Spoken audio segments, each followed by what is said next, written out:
Britain के वजीर आजम ऋषि सुनक, जो कि अगर उनके मजहब की बात की जाए तो वो एक हिंदू हैं, इस वक्त जो है बरतानिया के अंदर रूल कर रहे हैं। उन्होंने लंदन के अंदर एक स्पीच दिया और कहा कि इस्लामिस्ट एंड फॉर राइट्स को जी हम बैन करने वाले, और कहा कि इनका जो वीज़ाज है वो भी बैन कर दिया जाएगा, क्योंकि ये जो इस्लामिस्ट हैं इन्होंने हमारे जो मुल्क है उसका माहौल ख़राब करके रखा हुआ है। उन्होंने Islamist extremists and far-right groups are spreading a poison.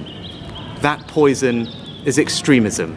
And I want to speak directly to those who choose to continue to protest.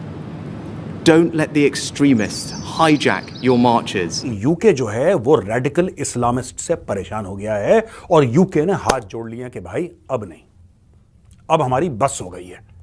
10 far and no further ये यूके बोल चुका है। अच्छा, ये पाकिस्तान की नाकामी समझ लें, पाकिस्तान की कमजोरी समझ लें। फिर क्या वजह है कि बहुत से कंट्रीज इस टाइम में पाकिस्तान से ना सिर्फ रिलेशन दूर करते नजर आ रहे हैं, बल्कि पाकिस्तान के पासपोर्ट की या पाकिस्तानी लोगों की वैल्यू भी कम होती नजर आ रही है। यूके ने हाल ही में ऐलान करा है 2-3 दिन पहले कि जो रेडिकल इस्लामिस्ट प्रीचर्स पाकिस्तान से हैं, अफगानिस्तान से हैं और इंडोनेशिया से हैं, 3 नाम लेके मुल्क बताए गए, ये जो रेडिकल इस्लामिस्ट प्रीचर हैं उनको हम चेक करेंगे और फिर उनको हम ब्लॉक कर देंगे, वो यूके के अंदर नहीं आ सकते। इसके ऊपर बड़ा हल्ला हुआ साहब, हमें बड़ा आर्म ट्विस्टिंग की है हमारे साथ। सो हम तो नहीं वो करने जा रहे, सो हम तो नहीं पीछे हटेंगे। सो वो कहते हैं ठीक है, अपने इंटरेस्ट के लिए लड़ें। It is not a value based relation, it is an interest based relation. Sir, आपको क्या लगता है कि अगर बाहर के मुल्कों की बात के वहाँ पे हिंदू भी होते हैं, ईसाई भी होते हैं, मुसलमान भी होते हैं, लेकिन स्पेसिफिकली जो गेट आउट कैंपेन है वो मुसलमानों के लिए चलाई जा रही है, क्यों? मुसलमान खुद गलत है।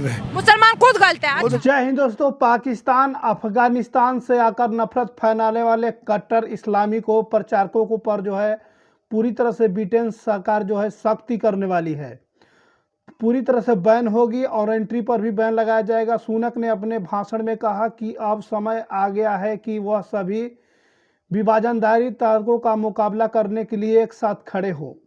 हमें उच्च जो है चमरपंथियों का मुकाबला करना चाहिए जो हमें तोड़ देंगे। उन्होंने देश में गाजा युद्ध को प्रदर्शन पर भी जो है बात कही, जिसको सुनकर पूरे पाकिस्तान के लोग हैरान हो चुके हैं कि ये सब क्या हो रहा है। आपको बता दें कि ब्रिटेन की सरकार उन प्रचारकों पर पाबंदी लगाने की तैयारी भी है जो धार्मिक उपदेश के नाम पर नफरत फैलाने वाले हैं। और जो है यूके मीडिया में आई एक रिपोर्ट के अनुसार इसको लेकर सरकार योजना जो है बना रही है, जिसको देख करके पूरे पाकिस्तान के लोग हैरान है कि उन लोगों की एंट्री पर बैन होगा जो वहाँ पे गलत एक्टिविटी कर रहे हैं, चाहे वो अफगानिस्तान से हो चाहे वो पाकिस्तान से हो। ये जो रेडिकल प्रीचर्स आते हैं ये अपने देश में क्यों नहीं रहते, मुझे आज तक ये समझ में नहीं आया। तुम अपने देश में रहो, वहीं पे जियो, वहीं पे मरो, तुम्हें विदेश जाने की जरूरत क्या है? क्या तुम एड ऑन कर रहे हो इंग्लैंड में कुछ? Are you adding on to England? Are you adding on to their GDP? Are you adding on to their cultural diversity? Are you adding on? No, you are subtracting. आप उससे कम कर रहे हो, आप हर चीज घटा रहे हो उससे। आप बच्चों में जो मुस्लिम बच्चे हैं, बच्चे तो बच्चे होते हैं यार, बच्चे क्या हिंदू क्या मुसलमान, बच्चा तो बच्चा है, बच्चा इनोसेंट है। उस इनोसेंट बच्चे के दिमाग में ये लोग जहर डालते हैं और वो बच्चा वहीं पे पैदा होता है यूके में। वो जब पैदा होता है, जब वो स्कूल जाता है, तो स्कूल में उसको ऐसे मौलवी मौलाना प्रीचर मिलते हैं जो उस बच्चे के दिमाग में जहर डाल। अब ये हजारों की तादाद में बच्चे ऐसे स्कूल्स में पढ़ते हैं। और यूके को डर क्यों लगा? यूके को डर इसीलिए लगा, कहते हैं बॉस एक बात बताओ यार, वेरी ऑनेस्टली, ये जो बच्चा है इसको आप 8-10 साल यही काम पढ़ाओगे, वो बड़ा होके चाहे वो यूके में पैदा हुआ हो, पला बड़ा हो, लेकिन जब आपने उसको 8-10 साल यही स्टोरी सुना दी पूरी, उसके घर में भी उसके माँ बाप यही उसको चूरन खिला रहे हैं। भाई, जो माँ बाप अपने बच्चे को यूके में होने के बावजूद एक मदरसे में भेज रहे हैं, तो इसका मतलब माँ बाप भी क्रैक होंगे, माँ बाप भी दिमाग से पैदल होंगे। बड़ा हल्ला हुआ इस्लामोफोबिया। देखिए, मैं एक आपको बात बताता हूं, ये पूरा इस्लामोफोबिया मामला फ्रॉड है, बहुत बड़ा। ये कुछ नहीं है, विक्टिम कार्ड खेलने के लिए इस्लामोफोबिया टर्म बता रखा है, राइट दोस्तों? ये जो टर्म है ना इस्लामोफोबिया, ये पूरा का पूरा जिसको कहते हैं ना 2 नंबर वाला काम है। आप काम करो, आप कुछ भी करो, आप गलत करो, आप सही करो, आप कहीं पे आतंकवादी घटना कर दो, आप कुछ भी कर दो, लेकिन अगर किसी ने पॉइंट आउट नहीं साहब ये तो इस्लामोफोबिया है, तो ये जो पूरा मामला इस्लामोफोबिया का, ये पूरा 400 BC पे मबनी है। ठीक है जी, कोई इस्लामोफोबिया नहीं है, नथिंग। आप लोगों को डराओगे, लोग डरेंगे यार। आप बम फोड़ोगे, लोग डरेंगे। यूके की बात कर रहा हूं मैं यहाँ पे। I am talking specifically about the United kingdom. आज हम बात करेंगे ब्रिटेन के वजीर आजम ऋषि सोनक, जो कि अगर उनके मजहब की बात की जाए तो वो एक हिंदू हैं। इस वक्त जो है बरतानिया के अंदर रूल कर रहे हैं। उन्होंने लंदन के अंदर एक स्पीच दिया और कहा कि इस्लामिस्ट एंड फॉर राइट्स को जी हम बैन करने वाले, और कहा कि इनका जो वीज़ाज है वो भी बैन कर दिया जाएगा, क्योंकि ये जो इस्लामिस्ट हैं इन्होंने हमारे जो मुल्क है उसका माहौल ख़राब करके रखा हुआ है। उन्होंने कहा कि यहाँ पर आए दिन जलसे जुलूस हैं, आए दिन हड़तालें हैं, इतना ज़्यादा माहौल बिगड़ गया कि हम अपने पार्लियामेंट तक नहीं जा सकते। अगर ये ऐसा रहा तो हमारी सिविलाइजेशन बहुत ज़्यादा खतरे में आ जाएगी। सर, आपको क्या लगता है कि अगर बाहर के मुल्कों की बात करें, वहाँ पे हिंदू भी होते हैं, ईसाई भी होते हैं, मुसलमान भी होते हैं, लेकिन स्पेसिफिकली जो गेट आउट कैंपेन है वो मुसलमानों के लिए चलाई जा रही है, क्यों? मुसलमान खुद गलत है वे, मुसलमान खुद गलत है? खुद अच्छा, गलत है। वो क्यों? कैसे? हाँ। क्योंकि वो इनकी माने ही ना। क्यों इनकी क्यों मानते हैं? अच्छा अपना खुद मुल्क चलाए, अच्छा, ये नहीं चला सकते। हाँ, सारी दुनिया चला रही है अपना अपना मुल्क, ये भी अपना मुल्क चलाए। ठीक हो गया। ये उनके पास क्यों जाते हैं? ये बड़ी अच्छी बात है कि अगर आपको इस्लाम इतना ही पसंद है तो आप अंग्रेजों के मुल्कों में क्यों जाते हो? हाँ, ये हम जाना ही नहीं चाहिए। हाँ। हम खुद गद्दार हैं। आपसे बात करेंगे, ये जो हमारे जो यूथ है, आप जैसे जो लड़के हैं बाहर जाते हैं, इमेज बहुत ख़राब बनाते हैं, जिसकी वजह से अंग्रेज कहता है निकलो।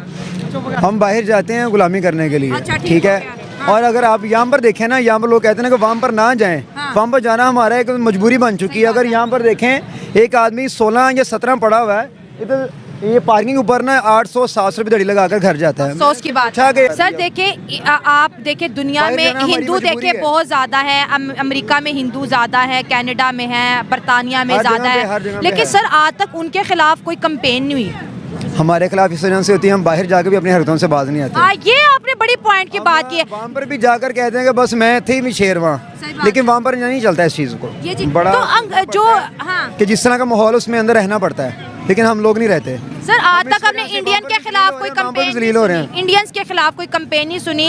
इंडियंस को वीजाज भी मिलते हैं, उन्हें अच्छी जॉब्स भी मिलती हैं। आप जितने भी आप बाहर जाते हैं आउट ऑफ कंट्रियों में, ज़्यादा जो उनके मैनेजर हैं, जो स्टाफ हैं, सारे इनके ये है, इनके इंडियंस हैं। इंडिया के हैं, पाकिस्तानी नहीं ठीक है। है। पाकिस्तानी अगर वो बात कर रहा हो ना, इससे वो काम कर रहा हो, तो बदतमीजी शुरू कर देता है कि मैं पाकिस्तानी बदतमीजी शुरू कर देता है। बस इसकी वजह से वो पीछे रह गए और कोई मसला नहीं है। सर, इंडिया की बात करें, जैसे अभी बरतानिया के जो वजीर आजम हैं इस वक्त, आप देखें कि वो भी हिंदू हैं, ठीक है, और हिंदू कल्चर को वर्ल्ड में बहुत ज़्यादा प्रमोट किया जा रहा है, और वो कहते हैं कि ये एक पीस वाला रिलीजन है, इसकी एक बड़ी ओल्ड सिविलाइजेशन है। दुनिया को हिंदुओं से डर नहीं लगता, दुनिया को अब मुसलमानों से डर लगता है। डर तो वैसे ही शुरू से ही हर इंसान को, मतलब कि ये जो है ना, जितने भी ये गैर मुल्की, उनको पाकिस्तान से डर लगता है, ज़रूर है। पाकिस्तान से क्यों डर लगता है? बस हम दिलेर कौम है, इस वजह से डर लगता है उनको। ऐसी दिलेरी की कोई 2 मिसालें बता दो। मिसालें ये कि दिलेरी का क्या करना, मुझे छोटी सी बात आप बताओ। हम मुसलमान हैं, अल्हम्दुलिल्लाह, शुक्र अल्लाह पाक का। हमारी कौम इतनी बुज़दिल कौम है, एक फ़लस्तीनियों की मदद के लिए नहीं जा सकती। ठीक है, ये दिलेर कौम नहीं, हम हाजिर हैं अल्लाह की मेहरबानी से, साथ चलते हैं। जब हाजिर हैं। सरकार की ओर से तैयार की जा रही है इस योजना में पाकिस्तान, अफगानिस्तान और इंडोनेशिया जैसे देशों में उग्र इस्लामी विचार रखने वाले प्रचारकों को ब्रिटेन में प्रवेश करने पर पूरी तरह से रोक लगा दिया जाएगा। प्रवेश नहीं कर सकते, एंट्री नहीं कर सकते हैं। अपने बयानों के जरिए नफरत फैलाने वाले ब्रिटिश प्रधानमंत्री ऋषि सोनक ने लंदन में 10 डाउनिंग स्ट्रीट के मंच के दिए गए हवालिया भाषण के बाद ये रिपोर्ट सामने आई है। इस भाषण में उन्होंने चेतावनी दी है कि देश के लोकतंत्र और बहुआस्था वाले मूल्य चबरपंथियों की वजह से ये सब खतरे बढ़ते जा रहे हैं। आपको बता दें कि ब्रिटिश अखबार डेली टेलीग्राफ के रिपोर्ट के अनुसार सुनूक सरकार कट्टरपंथी गतिविधियों में चौंकाने वाली वृद्धि से चिंतित है। सरकार ने अधिकारियों को विदेश आने वाले सभी खतरनाक कट्टरपंथियों को पहचान करने के लिए नियुक्त किया जा रहा है, ताकि उन्हें इस लिस्ट से जोड़ा जा सके जिनको वीज़ा नहीं देना है। नई योजनाओं के तहत सूची में शामिल होने के लिए यूके में प्रवेश से प्रवेश में मना कर दिया जाएगा। ब्रिटेन ने यह गृह कार्यालय की एक प्रवक्ता की ओर से भी यह कहा गया है। आपको बता दोस्तों कि समाज में उग्रवाद को कोई स्थान नहीं है। हम कानून का पालन करने वालों को डराने धमकाने और व्यवधान उत्पन्न करने वाली रणनीति को बिल्कुल भी जो है वो बर्दाश्त नहीं करेंगे, इस तरह के ऋषि सोनक ने कहा। और इस विचार को लेकर के जब से पाकिस्तानियों को पता चला कि जो है ब्रिटिश किस तरीके से जो है सरकार फैसला सुना चुकी है, अफगानिस्तान का मुस्लिम हो चाहे पाकिस्तान का मुस्लिम हो, जो दंगा फसाद फैलाएगा, जो इधर उधर का जो है नेगेटिविटी अफवाह फैलाएगा, उस पर सख्ती कार्रवाई होगी। और आने वाले समय में इन पर जो पूरी तरह से बैन भी लगाया जाएगा और इनके वीज़ा पर भी जो है एंट्री को बैन कर दिया जाएगा, जिसके सुनकर पूरे पाकिस्तान के लोग भी जो है वो हैरान हो चुके हैं दोस्तों।